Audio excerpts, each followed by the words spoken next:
This video is sponsored by Northern Graphite. That's really the main differences. I mean, natural graphite is usually cheaper, has a better CO2 footprint, has a higher capacity, and is much better at charging and discharging the battery. Synthetic graphite is synthesized, so you have a better control over the raw materials you use and the process that you have. But it's more expensive. It requires more capex. It requires more energy. It's petroleum or coal-based, so it has a higher CO2 footprint. And overall, it's more expensive, and probably not as good with silicone as natural graphite.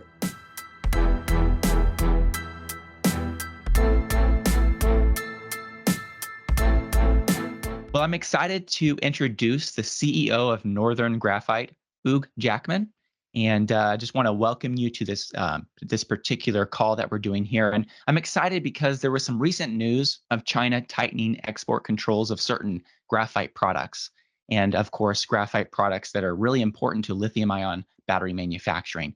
And the CEO of a graphite company, of course, has great insights on the market. So I'm excited to really, in a sense, pick your brain on these topics and find out really good insight on this particular news topic. So, Hugues, thank you so much for joining, and thank you so much for your insight here. As we move in, I want you first of all to give us insight on really the importance of China tightening export controls. According to the article that I pulled up on Reuters, this should happen starting December 1st. So what does this mean for lithium-ion battery manufacturers and for producers like yourself? Yeah, it's a very good question. On October 20th, we all saw the news come across, and basically, China today is the largest producer by far of natural and synthetic graphite materials and anode materials. And basically what they did is they issued an order which said that those types of materials, natural graphite flakes, synthetic graphite, and anode materials, would have to obtain a permit in order to be exported out of China. And because today China produces 90% of the anode materials that are used around the world, and produces 60% of the natural graphite flakes that are produced around the world, this is very significant, because whoever is sourcing those materials today really doesn't understand exactly what the future holds in terms of them being able to access that material. And because graphite is very important to the lithium-ion battery, because it is basically 100% of the anode in a lithium battery basically provides for the capacity of the battery, holding the lithium ions that are going to be used within that battery. And there is really no substitute for it in terms of material. This is a big issue and a big opportunity at the same time. It's a big issue because if you're making batteries, where are you going to source the material? On the other hand, it's an opportunity because if you're a company like us, who are the only producer of natural graphite in North America today, it gives us a real chance to step up to the plate and to supply the market with what they need. So when we look at this, and you think a little bit about why did China do that? Well, the reason is they really want to conquer the automotive industry. They want to conquer the automotive industry with electric vehicle. Electric vehicle needs batteries, and batteries need graphite. And today they have a real monopoly on this material. And by controlling it, they basically control how the automotive industry is going to be supplied with electric vehicles. And they're just raising the bar in terms of how they are going to be able to benefit from the energy transition and use that as a political and economical lever in order to have a much more important position on a global level. Simon Moores of Benchmark, once talked about this is a battery arms race, and he's absolutely right. Energy transition is all about electrification. Electrification is all about batteries, and China is all about batteries, and we're playing catch up. Certainly. How much do you think this will actually restrict supply to the global markets? Is this kind of like a China gets the priority for everything that they need and everyone gets the scraps? What is this looking like? What do you think when this actually goes into effect on December 1st? Well, it's a little bit difficult to say because they haven't really defined how these licenses are going to be given. Is there going to be a limited number of licenses? Is it going to be limited by volume? It's not really clear. What we know is that it will be effective December 1st. So people have very little time to prepare for it because December 1st is right around the corner. And they've given themselves a lot of leeway in terms of defining how these export controls are going to work. The only thing they said is that you're going to need a license, but they haven't really defined what the term license means. But in my opinion, what they're going to do is they're going to serve themselves first, and then whatever is left, if there is any left, will be available for export. It's a tactic they have used multiple times across multiple industries. The same thing happened with rare earths back in 2012 and 2013. So if you look at past controls that they've put in place, they use them very effectively to ensure that they get the full benefit of it. Maybe you can provide insight onto this and if you think this is accurate, but that Reuters article that we've been referring to, it had at the very end of the article, it had a little graph, and it said that deficits for graphite are estimated to kick in around 2025, so around the middle of this decade. Do you think that's accurate? Because in this particular instance, if there are deficits, of course, China is going to get the priority here, and that without local supply, which we'll talk about. Thankfully, you guys are producing graphite in North America, but do you think there really is going to be deficits around 2025 or so? I just sat through a seminar this afternoon that was put together by Benchmark Minerals, who's probably one of the authorities in the field of critical minerals for lithium-ion batteries. And they showed a slide. I wish I had it. I could put it on the screen for you, but they just showed a slide that exactly said that. It said there will be a deficit around the world sometime around 2025, especially for natural graphite, a bit less for synthetic graphite. But they also showed another slide that said, here is the deficit of production of natural graphite outside of China. And basically, there's a huge gap because there is very little production around the world. I mean, we are the only producer in North America today. There is a couple of small producers in Europe. There is a little bit of production in Africa. But overall, most of the natural graphite flakes are produced and processed in China today. And so the deficit outside of China is huge. So it's a big lever. They have a big stick in their hands at the moment. Of course, China produces a lot of the graphite, but they not only do that, but I read over 90% of the battery anode material that gets processed is also processed in China. So maybe even a lot of graphite that's mined in other parts of the world actually gets sent over to China, I imagine, to get processed. So let's move to your company for a minute here. So let's talk about, you've mentioned already, you guys are the only producer right now of graphite in North America, which that's huge. That puts you in a great position with news like this. It's obviously not good news for the battery industry, but it can be good news for you guys. And I want to talk a little bit about how you're uniquely positioned to take advantage of this.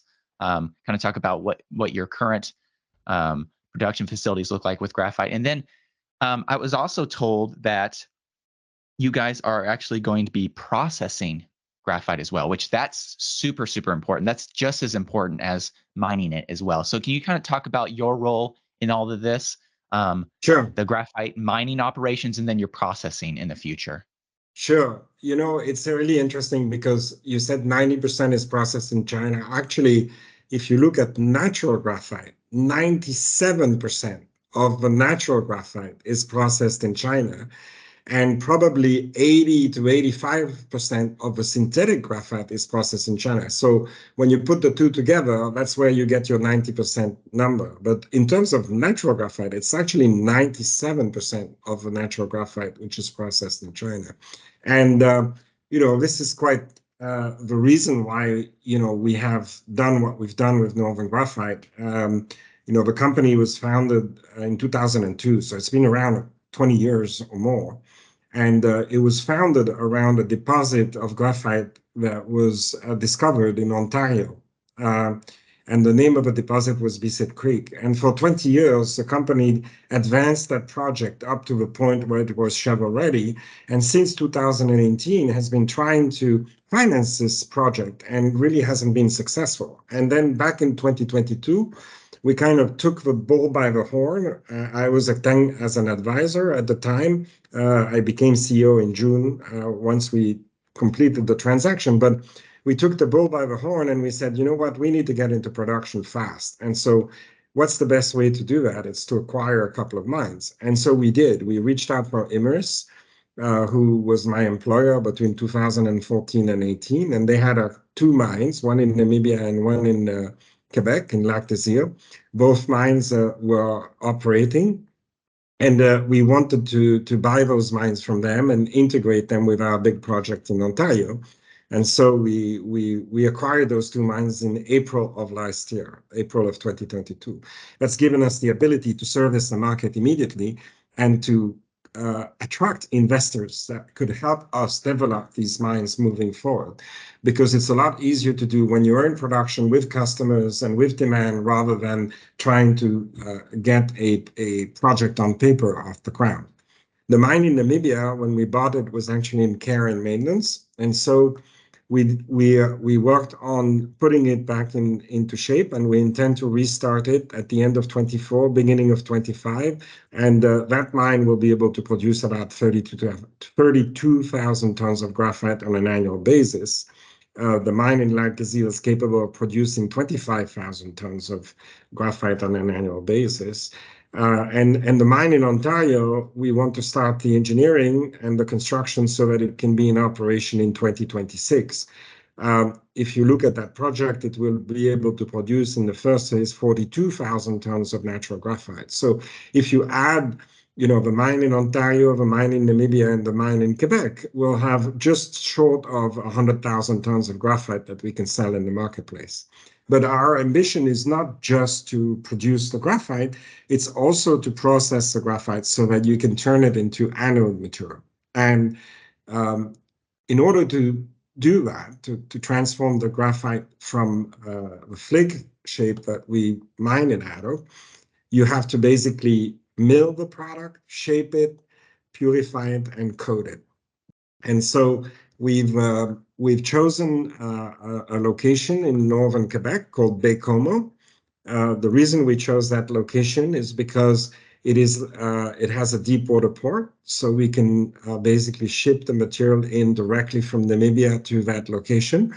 We can train and barge the material from Ontario and Quebec, and we can basically assemble a state-of-the-art high volume, high capacity, low cost facility that will be able to transform that graphite from Canada and from Namibia and turn it into anode material that can be used by battery manufacturers in North America and in Europe. Extremely important. That's all really good news. So what I'd like to do is with some of the numbers that you mentioned there. So you mentioned nearly 100,000 tons of graphite will be mined by you guys in the future when everything's operating that you mentioned there. Can you kind of put that number in perspective a little bit? So obviously, like you mentioned, anodes of batteries are made with graphite product. Can you put roughly nearly 100,000 tons in perspective of how many batteries could roughly be built with that? And then also when it comes to your processing facility, once that's fully running, in terms of gigawatt hours, how many batteries can you build with the capacity, the future plan capacity? I just want to kind of put this in perspective. 100,000 tons is a lot, but what does that mean? Yeah, it's a very good question.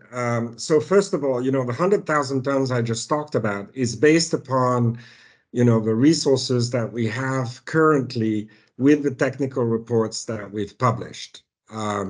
Actually, by doing more exploration and more technical reports, we believe we could produce as much as 300,000 tons of graphite on the properties that we currently have today. But we need to do the work to be able to define those resources. So 100,000 tons is the minimum.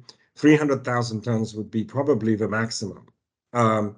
We are now in the process of designing the anode facility, and the anode facility would produce about 200,000 tons of anode per year, because the ratio between the amount of flakes that you need versus the amount of anode material is about 65%. That's the yield that you would get. So 300,000 tons of graphite would produce up to 200,000 tons of anode material.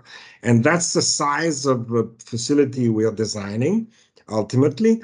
And that's why we've selected a piece of land that's 1.2 million square meters, and we've sized the requirement for electricity and road and logistics to be able to cope with the 200,000 tons. If you look at a lithium-ion battery, you need about 1 kilogram of graphite per kilowatt hour of capacity. So the anode is 50% of the battery. And in order to produce 1 kilowatt hour or to store 1 kilowatt hour of electricity, you need 1 kilogram of graphite. And as I said before, the graphite acts as the storage of a lithium ion. So when you charge the battery, what happens is the lithium ion are being transported from the cathode to the anode, and the anode basically holds 1 lithium ion for every carbon atom that it has, okay? So it gives you basically 372 milliamp per gram. Okay, so that's a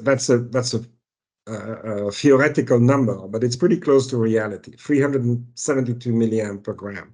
So if you have a kilo, basically you have 370,000 milliamps, right? That's how you get to the calculation. But anyway, what is interesting with the calculation is that a regular EV will have a 80 kilowatt hour battery on average, let's say. And so that means that every battery will require about 80 kilogram of graphite.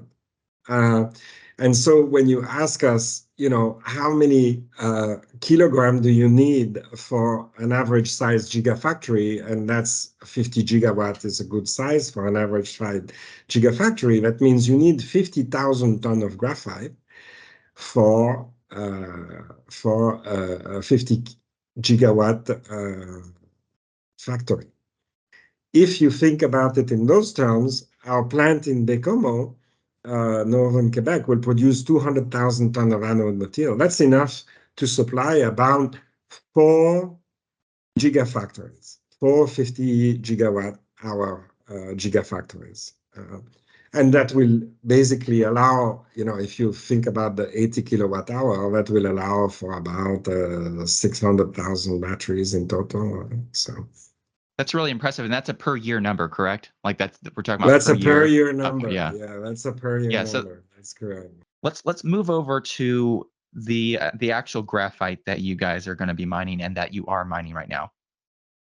Is there a difference between battery grade graphite and maybe graphite that's used in steel, all kinds of other things in the industry? But what's the difference between maybe the graphite you are mining? Is it battery grade graphite, or is there no such thing and it's all about how you process it? Can you kind of talk about that a little bit? Yeah, so it's a good question. In the world of graphite, there are 2 types of generic graphite. You have amorphous graphite and crystalline graphite. Now, most of the graphite you will find around the world is amorphous.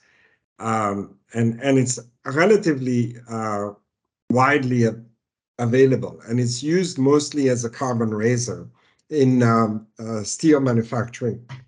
And basically, it's not suitable for batteries, because what makes natural graphite suitable for batteries is the fact that the graphite is crystalline. You need that crystalline structure in the graphite in order for the carbon to store the lithium ions, right? So for graphite to be used in the battery, it needs to be crystalline. And then you have different level of crystallinity. The higher the crystallinity, the higher the capacity, the famous 372 milliamp per gram I was talking about, that's the theoretical maximum capacity of graphite. If a graphite is perfect, it's 100% crystalline and it's 100% pure, it will give you that 372 milliamp per gram. If it's not, it will give you less of a capacity. So when we talk about battery grade graphite, the customers, what they will do is they will test for what the capacity of that graphite is, and they will select the graphite that has a higher capacity. In fact, in China, they will sell different grades of graphite and actually say, this is a 330 milliamp per gram graphite, this one is a 350, this is a 365, and the price will be different based on how those materials will perform. So the graphite we have in Lac des Îles, which is our mine in Quebec, we just published some data around that, has 362 milliamp per gram. So it's pretty near perfect. That's a good quality. What is it about the crystalline structure? Is it large crystals versus small crystals that affect the storage capacity? What is it exactly about the graphite that gives it that higher theoretical energy storage capacity? What exactly is it? It's a really good question.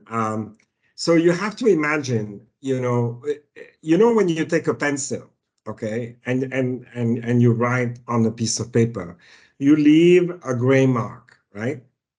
So you have to think that the gray mark that you're leaving is actually layers of graphite because the pencil is made of graphite. So you're actually exfoliating the graphite, right? And the reason for that is, the more crystalline the graphite is, the more the layers are on top of one another and form this perfect shape.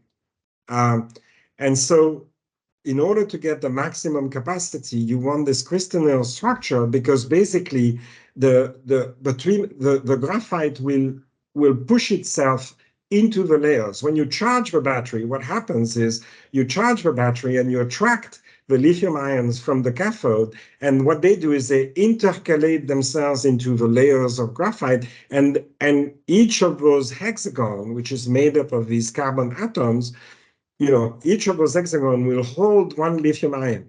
And because electrically you cannot have these lithium ions close to each other, you have to leave a space in between each hexagon. And so the 370 milliamp number is basically the maximum number of lithium ions that you can basically intercalate in between those hexagons, right? So if you don't have the perfect graphite and you're missing some of these hexagons because the crystallinity is not there or because they are not complete, they cannot store the ion, and therefore the capacity goes down. It's a real balance in defining the best quality graphite possible and to create the best stability and the highest purity in order to get the maximum capacity, because that will define the lifetime of your battery. It will define how quickly it charges and then discharges. So, the storage is one thing, but then how do you release the lithium? How quickly can you do that? How quickly can you intercalate it? How many times can you do it over the life of a battery? Is it 500, 1,000, 2,000? And so battery grade graphite is quite a complicated term because it depends upon how it works in the specific cell that was designed by the battery maker. That makes sense. Thank you for that great explanation. Let's move over to the difference between natural flake graphite, which is what you guys mine, versus synthetic graphite. Can you talk a little bit about the differences between the two? Is there a performance difference? Does the battery industry prefer one over the other? Absolutely. Natural graphite is better than synthetic. I would say that, wouldn't I? Because I produce natural graphite. But I did spend a big part of my life over the last 10 years producing synthetic graphite. So I know the material quite well.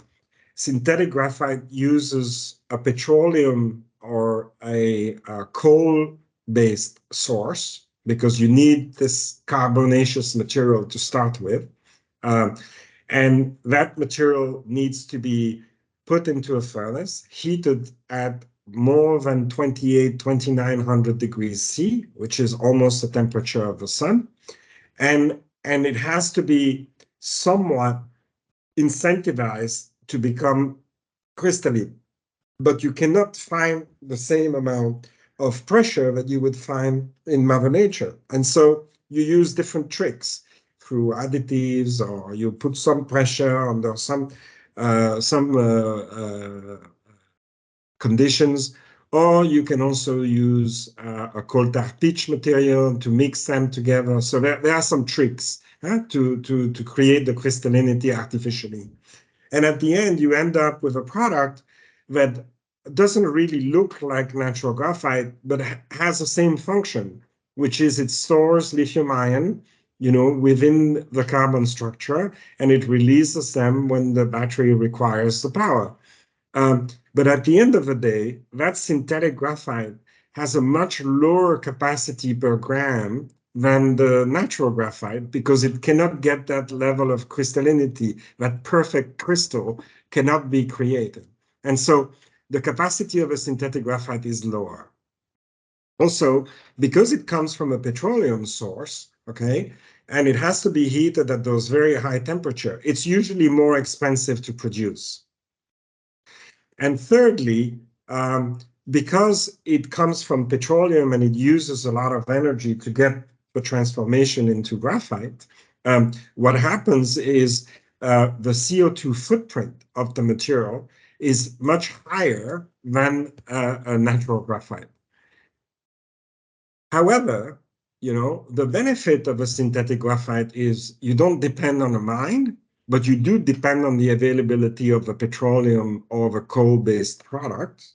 So it's not so readily available, but let's say it's created by man, because petroleum or coal-based product come either out of a steel plant or a petrol refinery or a distillery.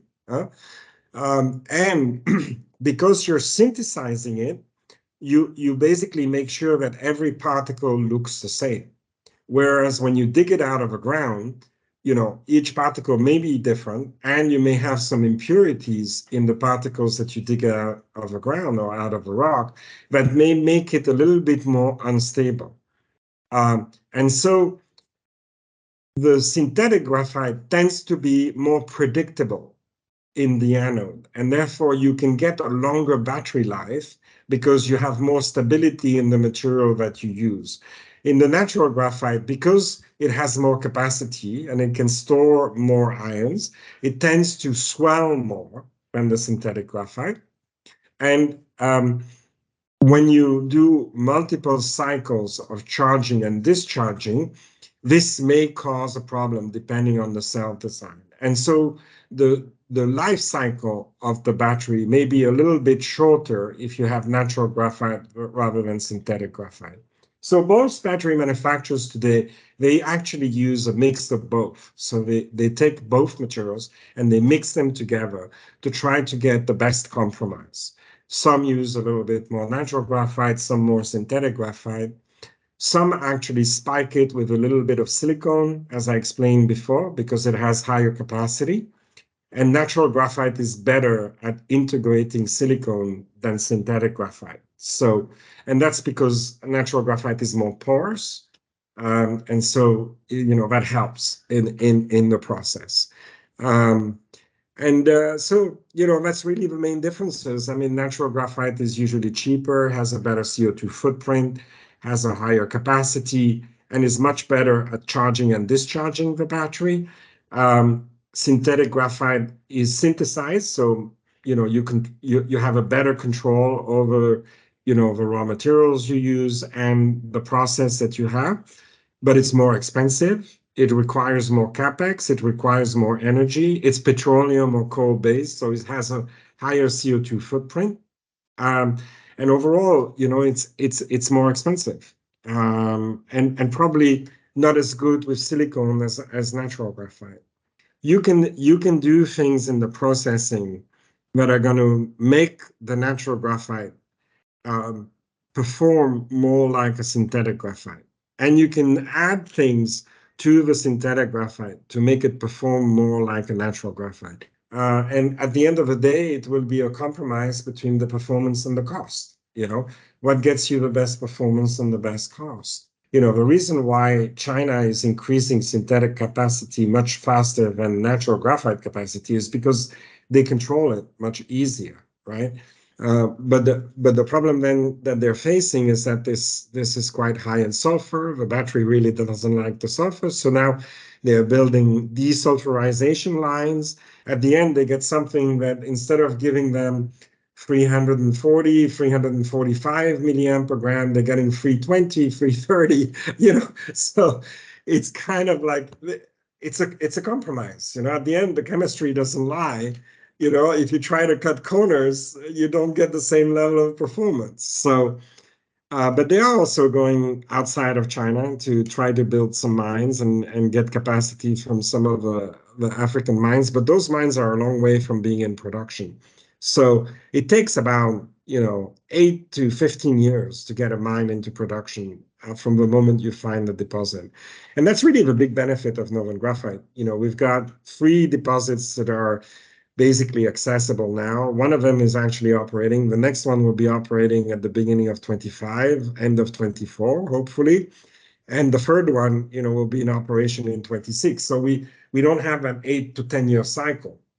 We do have the processing plant to build, but we're much more in control with that than if we're, trying to develop a deposit which is not permitted and is not in production yet. But that's a very, very big advantage we have as a company.